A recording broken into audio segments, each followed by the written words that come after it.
Hi ನಮಸ್ಕಾರ, news ಫಸ್ಟ್ಗೆ ಸ್ವಾಗತ. ನಾನು ನವೀನ್ ಕುಮಾರ್ BN. ನಿಮಗೆಲ್ಲ ಒಂದು ಪದ್ಯ ಜ್ಞಾಪಕ ಇರ್ಬೋದು. ಕನ್ನಡದಲ್ಲಿ ಮರಳಿ ಯತ್ನ ಮಾಡು, ಇಂಗ್ಲೀಷ್ನಲ್ಲಿ ಟ್ರೈ ಅಗೇನ್ ಅನ್ನುವಂತಹ ಪೊಯಮ್ ಕೇಳಿ ಕಲಿತು ಜೀವನ ಮಾಡ್ತಾ ಇದ್ದೀವಿ.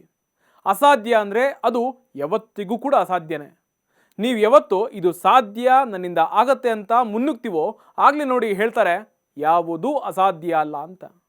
ಒಂದು ಕಡೆ ಪ್ರಯತ್ನ, ಇನ್ನೊಂದು ಕಡೆ ಹಣೆಬರಹ, ಈ ಎರಡೂ ಇದ್ರೆ ಮಾತ್ರ ಯಶಸ್ಸನ್ನು ಸಿಗತ್ತೆ. ಅದೇ ರೀತಿ ಹಿಂದೆ ಗುರು ಮುಂದೆ ಗುರಿ ಇಟ್ಕೊಂಡು ಮುನ್ನುಗ್ಗಿದಂತಹ, ರಸ್ತೆಯಲ್ಲಿ ಭಿಕ್ಷೆ ಬೇಡ್ತಿದ್ದಂತಹ ಬಾಲಕಿಯೊಬ್ಬಳು ಈಗ ವೈದ್ಯ ಆಗಿದ್ದಾಳೆ. ಹಿಮಾಲಯ ಪ್ರದೇಶದ ಧರ್ಮಶಾಲಾದ ಪಿಂಕಿ ಅನ್ನುವಂತಹ ಹುಡುಗಿ ಕಠಿಣ ಶ್ರಮ ಮತ್ತು ಬೌದ್ಧ ಸನ್ಯಾಸಿ ಒಬ್ಬರ ಸಹಾಯದಿಂದ ಅಸಾಧ್ಯ ಅಂದುಕೊಂಡಿದ್ದಂತಹ ಕೆಲಸವನ್ನ ಸಾಧ್ಯವಾಗಿಸಿ ತೋರಿಸಿದ್ದಾಳೆ. 2004ರಲ್ಲಿ ಮೆಕ್ಲಿಯಾಡೋ ಗಂಜ್ ಎನ್ನುವಂತಹ ಪ್ರದೇಶದಲ್ಲಿ ಭಗವಾನ್ ಬುದ್ಧನ ದೇಗುಲದ ಹತ್ರ 4.5 ವರ್ಷದ ಪಿಂಕಿ ಹರಿಯಾನ್ ಹಾಗೂ ಆಕೆಯ ತಾಯಿ ಜೊತೆಗೆ ಭಿಕ್ಷೆನ ಬೇಡ್ತಾ ಇದ್ಲು. ಅಲ್ಲಿ ಕಸ ಕಲೆಕ್ಟ್ ಮಾಡೋರ ಜೊತೆಗೆ ಪಿಂಕಿನೂ ಕೂಡ ಕಸವನ್ನ ಸಂಗ್ರಹವನ್ನು ಮಾಡ್ತಾ ಇದ್ಲು. ಭಿಕ್ಷೆ ಬೇಡ್ತಿದ್ದ ಮಗುವನ್ನ ನೋಡಿದಂತಹ ಟಿಬೇಟಿಯನ್ ನಿರಾಶ್ರಿತ ಸನ್ಯಾಸಿ ಜಮ್ಯಾಂಗ್ ಅನ್ನೋರು ಆ ಬಾಲಕಿಗೆ ಹೊಸ ಜೀವನವನ್ನ ಕೊಟ್ಟಿದ್ರು. ಅಲ್ಲಿಂದ ಇಲ್ಲಿಗೆ ಅಂದರೆ ಸರಿಯಾಗಿ 20 ವರ್ಷಗಳಾದ ಮೇಲೆ ಅದೇ ಹುಡುಗಿ ಈಗ MBBS ಮಾಡಿ ಡಾಕ್ಟರ್ ಆಗಿದ್ದಾಳೆ. ಭಿಕ್ಷೆ ಬೇಡ್ತಿದ್ದ ಬಾಲಕಿಯನ್ನ ಜಮ್ಯಾಂಗ್ ಚರಣ್ ಗುದ್ನಲ್ಲಿರುವಂತಹ ಸ್ಲಮ್ ಕಸ್ಟರ್ಗೆ 2004ರಲ್ಲಿ ಭೇಟಿ ಕೊಟ್ಟಿದ್ರು. ಆ ಬಾಲಕಿಯ ಅಪ್ಪ ಅಮ್ಮನನ್ನ ಭೇಟಿಯಾಗಿ ಆ ಹುಡುಗಿಗೆ ಎಜುಕೇಷನ್ ಕೊಡಿ, ಶಾಲೆಗೆ ಕಳಿಸಿ, ಒಳ್ಳೆಯದಾಗತ್ತೆ ಅಂತ ಹೇಳಿ ಅವರ ಅಪ್ಪ ಅಮ್ಮನನ್ನ ಮನವನ್ನ ಒಲಿಸಿದ್ರು. ಬೌದ್ಧ ಸನ್ಯಾಸಿ ಜಮ್ಯಾಂಗ್ ಸಹಾಯದಿಂದ ಪಿಂಕಿ ಧರ್ಮಶಾಲಾದ ದಯಾನಂದ್ ಪಬ್ಲಿಕ್ ಸ್ಕೂಲ್ನಲ್ಲಿ ಸೇರ್ಕೊಂಡ್ಲು. ಬಡ ಮಕ್ಕಳಿಗೋಸ್ಕರ ಟಾಂಗ್ಲೆನ್ ಚಾರಿಟಬಲ್ ಟ್ರಸ್ಟ್ ಹಾಸ್ಟೆಲ್ ಒಂದು ಶುರುವಾಗಿತ್ತು.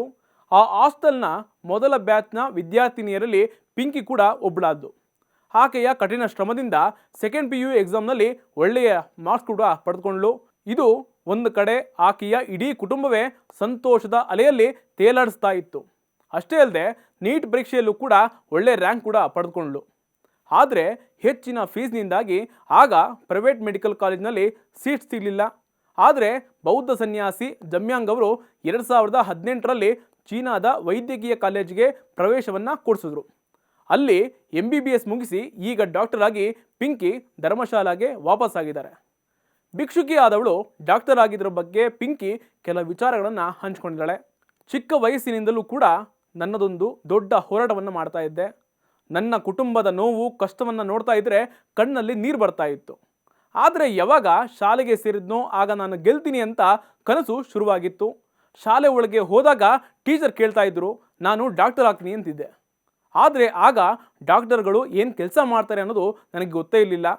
ಬೌದ್ಧ ಸನ್ಯಾಸಿಗಳಾದ ಜಮ್ಯಾಂಗ್ ಅವರು ನಿರ್ಗತಿಕ ಬಡ ಮಕ್ಕಳಿಗೆ ಸಹಾಯ ಮಾಡ್ತಾರೆ. ನನಗೆ ಅವರು ದೊಡ್ಡ ಶಕ್ತಿ. ನಮ್ಮ ಮೇಲೆ ಅವರು ಇಟ್ಟಿದ್ದಂತಹ ನಂಬಿಕೆಯೇ ನಾನೀಗ ಡಾಕ್ಟರ್ ಆಗೋದಕ್ಕೆ ಇನ್ಸ್ಪಿರೇಷನ್ ಅಂತ ಆಗಿದೆ ಅಂತ ಹೇಳ್ತಾರೆ. ಕೊಳೆಗೇರಿಯಲ್ಲಿ ವಾಸಿಸುವಂತಹ ಮಕ್ಕಳಿಗೆ ಸೇವೆ ಮಾಡ್ತಾ ಸ್ಲಮ್ ಸಮುದಾಯಕ್ಕೆ ಸೇವೆ ಸಲ್ಲಿಸೋದು ನನ್ನ ಜವಾಬ್ದಾರಿ ಅಂತ ಆ ಡಾಕ್ಟರ್ ಪಿಂಕಿ ಅವರು ಹೇಳ್ಕೊಳ್ತಾರೆ. ಇನ್ನು ಆ ಬಡ ಹುಡುಗಿ ಡಾಕ್ಟರ್ ಆಗೋದ್ರ ಬಗ್ಗೆ ಸನ್ಯಾಸಿ ಜಮ್ಯಾಂಗ್ ಅವರು ಕೂಡ ಖುಷಿಯನ್ನು ವ್ಯಕ್ತಪಡಿಸಿಕೊಂಡಿದ್ದಾರೆ. ನಿರ್ಗತಿಕ ಮಕ್ಕಳಿಗೆ ಬೇಸಿಕ್ ಎಜುಕೇಷನ್ ಕೊಟ್ಟರೆ ಅವರೂ ಕೂಡ ಈ ಭೂಮಿ ಮೇಲೆ ತಲೆ ಎತ್ತಿ ಓಡಾಡ್ತಾರೆ. ಅದಕ್ಕೋಸ್ಕರ ಅಂತಲೇ ಟ್ರಸ್ಟ್ ಒಂದು ಸ್ಥಾಪನೆ ಆಗಿದೆ. ಬಡ ನಿರ್ಗತಿಕ ಮಕ್ಕಳಲ್ಲಿ ಇಷ್ಟೊಂದು ಪ್ರತಿಭೆ ಇರುತ್ತೆ ಅಂತ ನನಗೆ ಗೊತ್ತೇ ಇರಲಿಲ್ಲ ಅಂತ ಸನ್ಯಾಸಿ ಜಮ್ಯಾಂಗ್ ಅವರು ಹೇಳ್ಕೊಳ್ತಾರೆ. ಮಕ್ಕಳು ದೊಡ್ಡವರಾಗುವವರೆಗೆ ಎಜುಕೇಷನ್ ಕೊಡಿಸಿದ್ರೆ ಪಿಂಕಿ ಅಂತಹ ಹುಡುಗಿ ರೀತಿ ಏನಾದರೂ ಒಂದು ಸಾಧಿಸ್ತಾರೆ, ಅವರ ಕಾಲ ಮೇಲೆ ಅವರು ನಿಂತ್ಕೊಳ್ತಾರೆ ಅಂತ ಹೇಳ್ತಾರೆ. ಬೌದ್ಧ ಸನ್ಯಾಸಿ ಜಮ್ಯಾಂಗ್ ಅವರು ಇಡೀ ಜೀವನವನ್ನೇ ಸ್ಲಮ್ನಲ್ಲಿ ವಾಸ ಮಾಡುವಂತಹ ಮಕ್ಕಳಿಗಾಗಿ ಮುಡುಪಾಗಿಟ್ಟಿದ್ದಾರೆ. ಒಂದು ಕಾಲದಲ್ಲಿ ಬೀದಿಯಲ್ಲಿ ಭಿಕ್ಷೆ ಬೇಡ್ತಿದ್ದ ಬಡ ಮಕ್ಕಳನ್ನ ದತ್ತು ಪಡೆದು ಅವರಿಗೆ ಹೊಸ ಜೀವನವನ್ನ ಸನ್ಯಾಸಿ ಜಮ್ಯಾಂಗ್ ಅವರು ಕೊಟ್ಟಿದ್ದಾರೆ. ಅವರಲ್ಲಿ ಸಾಕಷ್ಟು ಜನ ಇವತ್ತು ಇಂಜಿನಿಯರ್ಸ್, ಡಾಕ್ಟರ್ಸ್, ಪತ್ರಕರ್ತರಾಗಿ ಕೆಲಸವನ್ನು ಮಾಡ್ತಾ ಇದ್ದಾರೆ. ಶೂ ಪಾಲಿಶ್ ಮಾಡ್ತಿದ್ದ ಡಾಕ್ಟರ್ ಪಿಂಕಿಯ ತಂದೆ ಈಗ ಬೀದಿ ಬದಿ ಬೆಡ್ಶೀಟ್, ಕಾರ್ಪೆಟ್ ಮಾರಾಟ ಮಾಡ್ತಾ ವ್ಯಾಪಾರವನ್ನು ಮಾಡ್ತಾ ಇದ್ದಾರೆ.